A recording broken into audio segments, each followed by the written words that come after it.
Hi everybody, welcome to Leon's Chainsaw Parts and Repair. Today we have an episode of GMC Massacre. So, I put a Banks Economine tuner in here about a month ago. I had to send it back because it was doing some funny stuff. So they actually sent me a new one, which for the last day and a half, knock on wood, it's been fine. It's been running top notch like it should. I've gotten it trained back up to level 4, which is the middle setting. Got to give the transmission time to adapt. So anyway, I'm pretty happy with that, but one of the things, as you put a tuner in any truck, no matter what it is, you need to have enough cooling capability. Now that's a 2004 and a half GMC. It's got the LLY diesel. And that radiator, even though it looks pretty big, is the smallest radiator in any of the GM Duramax diesels, period. And this was the first year that they put a CAT and EGR on it. So on top of all the other load, just from the engine and the power that it puts out, had to deal with all that crap. So I am upgrading the radiator and the intercooler. Now that intercooler is not OEM, which surprises the hell out of me. That means the body shop that repaired the front end after the accident my wife had a few years ago must have put an aftermarket intercooler in here, but it's definitely not the same quality as what I'm about to put in. And that would be product from Mishimoto. Now this stuff is not cheap. I will be the first to admit. You are paying a premium price. But you're going to get a serialized intercooler. This thing is fully welded, all aluminum. It is huge. That's a thicker core than what's out there by a long shot. Same thing, the radiator core is probably... Nope, that's thicker too. Wow. Wow. And that is also all aluminum. TIG welded, pressure tested, lifetime warranty, including collision. So if I ever get in a wreck, God forbid, and it manages to make it through that winch, which would be amazing, yeah, I can just call these guys up and say, hey, I need new ones, and they will be shipped right to my door. So I'm not going to go into a how-to on this one. Mishimoto's website actually has a video, a link to a YouTube video, about 11 minutes, that covers the whole thing pretty nicely. I'm just going to touch some stuff that they don't. One, expect it to take a little longer on disassembly than they tell you. They say round trip on this is around 3 hours. That's probably close if you know your truck. I do, thankfully.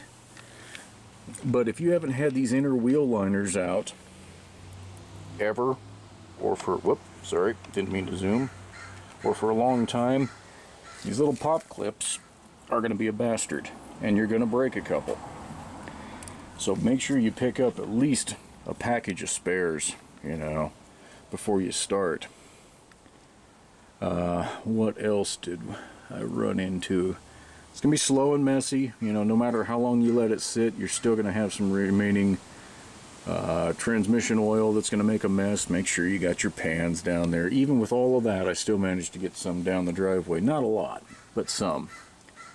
And so I'm going to have to hose this whole thing out. When they say to remove the air box and the mounting bracket for it, they're right. It's so much easier. You might get away with leaving it in there, but trying to reach the clamp on that lower radiator hose is going to be a bastard. And getting this cooler line loose, getting that clip out and not losing it, that could be kind of fun too. While I'm under here, a few of my other mods, I had to install the thermocoupler with the Banks, but in conjunction with that, I went ahead and replaced this downpipe. The old one is this smashed rectangular mess, And it's designed that way so they can put a heat shield on it, which is supposed to cancel out some noise. Well, I can tell you from running it that that MBRP downpipe is quieter than factory. I put the Banks 4-inch exhaust with the big old barrel muffler under here. You can just sort of see it hanging down a piece of the pipe there. The whole thing, believe it or not, is quieter than stock. Not a huge amount. And it's got a little bit of a deeper growl to it. When you first start it, you can hear it. And when you really thunder on it, you can hear it, but it really isn't any louder, just a different tone. Obviously, working back there behind the turbo is not fun. You will spend several hours laying across this engine with all this crap taken off. The turbo heat shield's not real bad, but getting to any of the bolts that are on the back side ain't any fun at all. No real surprises out here. This all went pretty easily. There are hidden bolts for that radiator beam. There's 3 here and 3 here. If you know they're there, no problem. If you don't know they're there, you might be frustrated. Not a whole lot else to add to this disassembly, I don't think. This side, once again, you almost could get away with not pulling this inner fender well, but it makes getting to the 2 boot clamps for this intercooler pipe, it's just easier to get to. Now, you're going to break those. Stupid. These were those ribbed mounting things, and there's no way to not break them, so I'm going to have to get a couple of those. I don't think the pop clips are going to work there, but yeah, it's fun. 16-year-old trucks have a lot of dirt and debris and crap. So I'm going to unpack the other intercooler and radiator, get them laid out, and we'll kind of do a side-by-side shot so you can see the differences. Alright, so here we are. I've transferred over from the old setup what I needed to, which includes the mounting. These are the pedestal grommets. You use your saddle rubbers, these grommets on both sides. And you also have to swap over your old transmission cooler line fittings. Would it be nice if they included some new ones? Yeah. Is it a deal breaker? No. Alright, so that stack is 4 7/8 thick.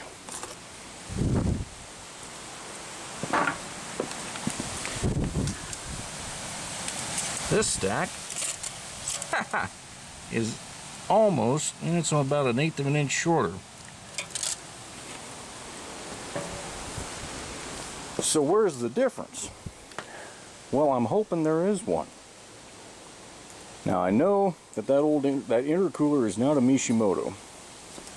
And again, you can just look at the core thickness there and see the core isn't the same thickness. I was measuring ground to ground. You can see the end tanks are thicker on that, but the core is off the ground a good 1/2 inch. So this core is definitely thicker on the intercooler. In all honesty, that looks like a pretty decent knockoff of it. The fin spacing, though, you can see how coarse the fin spacing is on that one and how tight and even it is there. So it should be able to transfer heat a little more efficiently. In terms of weld quality,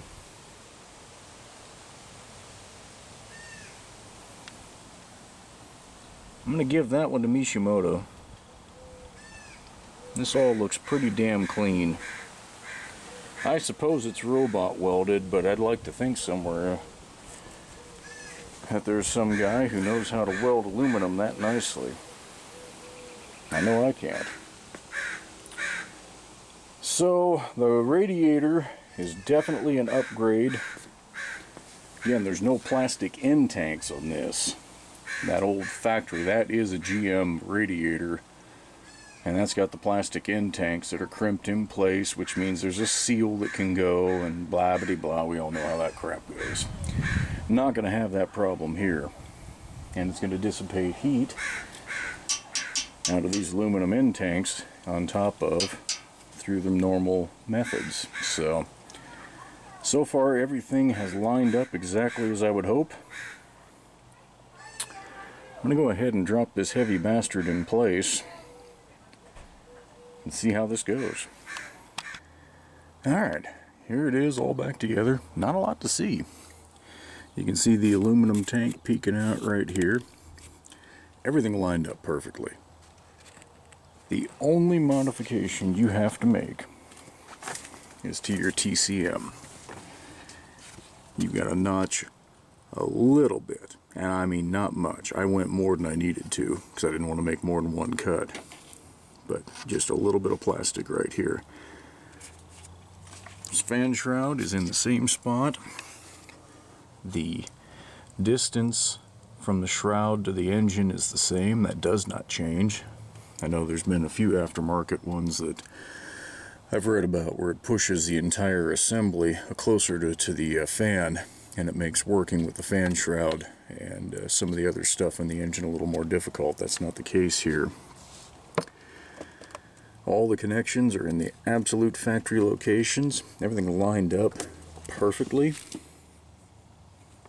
Connections were not a problem, including for the intercooler. Everything was right.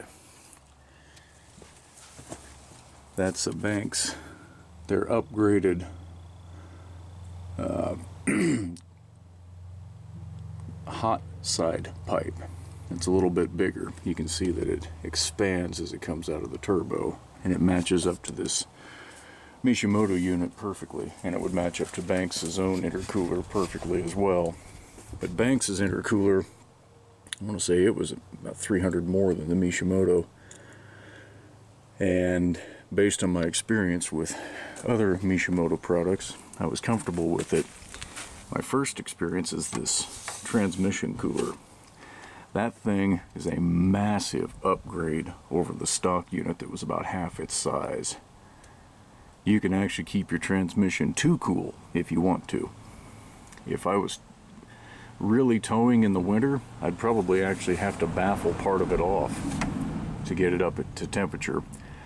Otherwise, I think it would run it right around 85 to 90 degrees the entire time. In the winter, of course. So anyway, and you can see that intercooler, a nice tight web. Good airflow, lots of heat dispersion. There's a little bit of it visible there, and they painted it up. Paint's nothing to write home about, but the welds look good, the fit is great. I don't know what more I can ask for. So, I think we'll take it up the hill, head east and check out a few campgrounds. Been meaning to check out. Won't be any sort of a challenge at all. I will be towing in about 2 weeks, heading over the other side of the Cascades to the Chiloquin area. So I'll see if I can get some good exhaust gas temperature readings and transmission readings, temperature readings and engine coolant temperature readings as I'm making that pull over the Cascades, and see how much better it is.